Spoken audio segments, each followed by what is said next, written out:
Episode की शुरुआत में हमें दिखाया जाता है ये लोग किसी और ऑर्थोडॉक्स स्कूल को बर्बाद करने के लिए आ चुके होते हैं और ये पहाड़ों के ऊपर रहता है। वो जो व्हील चेयर पे बंदा बैठा हुआ रहता है वो कह रहा था कि यहाँ ऊपर जाने के लिए तो हमें लगता है मेज को पार करना पड़ेगा जो कि आसान नहीं होने वाला है। वूची कहता है कि ये मेज वेज कुछ भी नहीं है, मैं आराम से इन सभी को हटा देता हूँ। वो एक हाथ मारता है तो वो सारे मेज हट चुके होते हैं। वांगफू कह रहा होता है उनमें से कोई भी बाहर नहीं निकला है, मुझे लगता है कि वो लोग सारे इस बात को पहले से जानते होंगे कि हमने पहले ही 2 हिडन गेट्स को तबाह कर दिया है। वूजी कहता है हाँ वैसे भी 2 दिन तो बीत चुके हैं उन दोनों को तबाह होते हुए, तो ये न्यूज़ तो ऐसे भी बाहर आ ही जानी थी। और फिर ये वांग फू की याद है आप, उसकी किसी साथी को मार दिया गया था, वही ये बता रहा होता है कि यहीं पर उसे मार दिया गया था और फिर उसकी बॉडी को 3 दिन बाद ढूंढा गया था जिसकी हालत बहुत ही ज्यादा खराब थी। इस बात को सुनकर वांग फू को बहुत ज्यादा गुस्सा आ रहा होता है क्योंकि वो इसी के लिए यहाँ पर बदला लेने के लिए आया था। वो कहता है कि चलो जल्दी चलते हैं, उन्हें मार देते हैं। वूजी कह रहा होता है रुक जाओ, हमें जल्दबाजी नहीं करनी चाहिए। वूजी जाता है और चेक करता है तो वहां पर पहले ही से माउंटेन फॉर्मेशन लगा हुआ रहता है और वो उन लोगों को प्रोटेक्ट कर रहा होता है। वूजी कहता है लगता है ये फर्स्ट हिडन गेट बाकी दोनों से ज्यादा चालाक और पहले से ज्यादा ताकतवर भी है। वांग फू वहां पर हमला करता है लेकिन कुछ होता नहीं है। वो कह रहा होता है अगर वो लोग ऐसे ही यहाँ पर हमेशा के लिए छुपे रहेंगे तो मैं उसका बदला कैसे ले पाऊंगा, मैं यहाँ खड़े रहकर ऐसे तमाशा नहीं देख सकता हूँ। तभी वूजी को महसूस होता है कि कोई आ रहा है। वहां के उस सेक्ट के एल्डर आ चुके होते हैं और वो अपने साथ किसी और को भी लाए होते हैं। वो अपना परिचय दे रहे होते हैं कि मेरा नाम फेंग क्वेंग है और मैं यहाँ का सेक्ट एल्डर हूँ।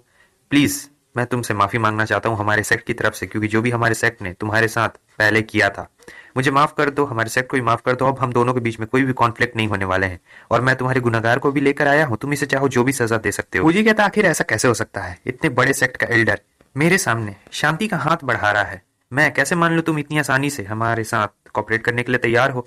वो कहते हैं कि मुझे पता चल गया है तुम हम पे बार बार वार इसलिए कर रहे थे क्योंकि सबसे पहले हमने तुम्हें घायल किया था, इसीलिए मैं सभी चीजों को ठीक करना चाहता हूँ और अब तुम्हारे साथ कॉपरेट करने के लिए भी तैयार हूँ। तो क्यों ना हम दोनों एक दूसरे की तरफ शांति का हाथ बढ़ाते हैं और इसके बाद हम दोनों के बीच में कोई भी लड़ाई झगड़ा नहीं होगा।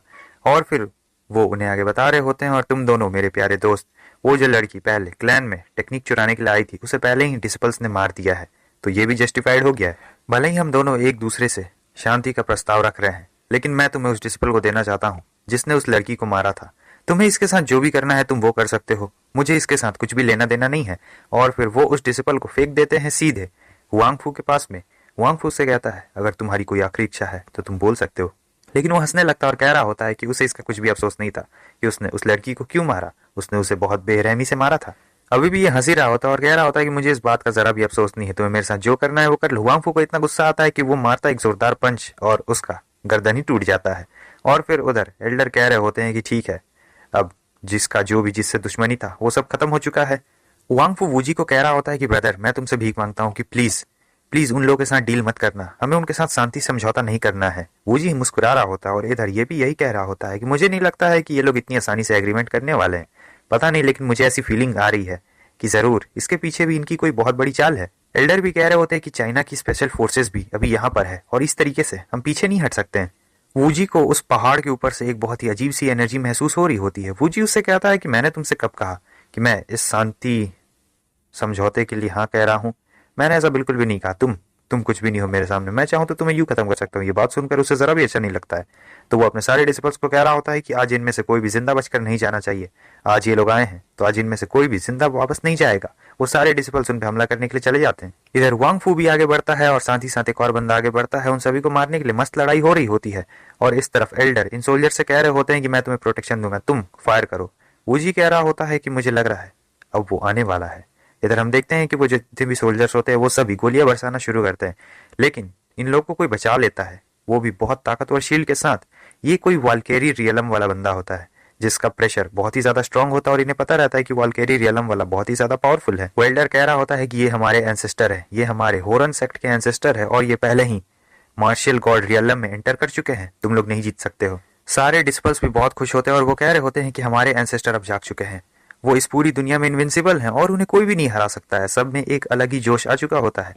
इधर हमें दिखाया जाता है कि वो बुलेट्स वापस से एल्डर के ऊपर मार देते हैं। ये वूजी की तरफ होते हैं लेकिन वूजी आता है और फिर उन बुलेट्स को मैनिपुलेट कर लेता है और फिर दूसरे वाले एल्डर के पास फेंक देता है और वो सारे बुलेट्स उसे लग जाते हैं। वो कह रहा होता है एंसेस्टर क्या आप मुझे बचाने के लिए नहीं आने वाले, और फिर उसका खेल वहीं पे खत्म हो जाता है। वूजी आगे बढ़ रहा होता है और उसका जो एंसेस्टर होता है वो उससे कहता है कि अब तुम में पहली वाली बात नहीं रही, इसलिए मैं तुम्हारी मदद नहीं करने वाला। वो वूजी से कह रहा था लगता है अगर मैं आज तुम्हें नहीं मारूंगा तो तुम हमारे स्कूल को नहीं छोड़ने वाले और हमारे स्कूल को तबाह कर दोगे, इसलिए सबसे अच्छा ये रहा कि मैं तुम्हें पूरी तरीके से खत्म कर दूं। वूजी कह रहा होता है, दिन में सपने मत देखो बुढ़ाओ, आज तुम्हारे स्कूल का कोई भी शिष्य मेरे हाथों से नहीं बचने वाला है, सभी लोग मारे जाएंगे। ये कह रहे होते हैं कि रुको, अभी मैं तुम्हें सबक सिखाता हूँ। वो हवा में ही अपना एक बहुत ही ताकतवर हमला करने जा रहे होते हैं। वूजी कहता है, बुढ़ाओ जिसके पैर जमीन पे भी नहीं है वो हवा में हिल भी कैसे सकता है। वो कहते हैं, रुको मेरे बच्चे, मैं तुम्हें अभी बताता हूँ कि एल्डर्स की रिस्पेक्ट कैसे की जाती है। और इधर हम देखते हैं कि वूजी अपने एक बहुत ही पावरफुल हमले के साथ आगे बढ़ रहा होता है। फिर जैसे ही दोनों हमला टकराता है, वहां पर होता है एक बहुत बड़ा धमाका, लेकिन फिर वूजी तुरंत ही उसके पीछे आ चुका होता है। देखो, तुम्हें ये सब काम अब छोड़ देना चाहिए। वो कहने लगते हैं कि आखिर ये कैसे पॉसिबल है तुम। वूजी कह रहा होता है, देखो हिडन डोर जो है वो प्रोग्रेस नहीं कर पा रहा है और साथ ही साथ वो चाइना को नुकसान भी पहुंचा रहा है, तो सबसे अच्छी बात तो तुम लोग के लिए यही रहेगी कि तुम लोग एग्जिस्ट ही ना करो। और फिर वो उसे लेता है और जोर से पटक देता है दूसरी तरफ। इनकी हालत खराब हो जाती है। ये कह रहे थे, आखिर ऐसा कैसे हो सकता है, इस दुनिया में तुम्हारे जैसा कोई इंसान कैसे हो सकता है, वो भी इतना ज्यादा पावरफुल। और उधर वूजी आता है, कह रहा होता है इस दुनिया में कुछ भी नामुमकिन नहीं है। फिर देता है एक जोरदार पंच। इधर वांग फू उन सारे डिसिबल्स को मारता है और कह रहा होता है, तुम्हारा वॉल्केरियन सिस्टर तो मारा जा चुका है और आज तुम्हारा ये स्कूल भी खत्म होने वाला है, तुम लोग को कोई नहीं बचा सकता है। इधर अभी भी एक ताकतवर बंदा बचा हुआ रहता है जो बहुत ज्यादा ही पावरफुल होता है। वो कह रहा था कि पैट्रिश पहले ही हार चुके हैं, लगता है अब इस स्कूल को बचाने की जिम्मेदारी मेरे ही कंधों पर आ चुकी है। वो अपना थोड़ा सा खून गिरा देता है किसी पानी के अंदर और कह रहा होता है, अगर मैं अपने खून को इस पानी के अंदर गिरा देता हूँ तो मैं भी बहुत ज्यादा पावरफुल हो जाऊंगा। ये इनका अपना कुछ रीति रिवाज होता है। वूजी को ये महसूस हो चुका होता है कि वो एनर्जी जो खतरनाक थी वो उस तरफ से आ रही थी। वो सोच रहा था कि आखिर ये सब क्या हो रहा है। पहले ही इनकी पावर इतनी ज्यादा बढ़ चुकी थी, लेकिन अब देखो, अब तो लग रहा है कि इनकी पावर पहले से ही बहुत ज्यादा ही बढ़ चुकी है। मुझे समझ में नहीं आ रहा है आखिर ये सब यहाँ पर चल क्या रहा है।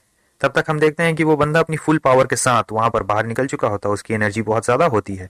वो वूजी से कह रहा होता है कि तुम्हें इसका पछतावा होगा कि आखिर तुमने क्यों हमारे स्कूल पर हमला किया। और ये होता है यहाँ हॉरन स्कूल का गॉड हॉरन, यानी यहाँ का सबसे पावरफुल बंदा, जो कि अब वूजी के साथ लड़ाई करने वाला है। लेकिन ये आपको देखने को मिलेगा अगले एपिसोड में। तो फिर मिलते हैं नेक्स्ट एपिसोड में, तब तक के लिए बाय।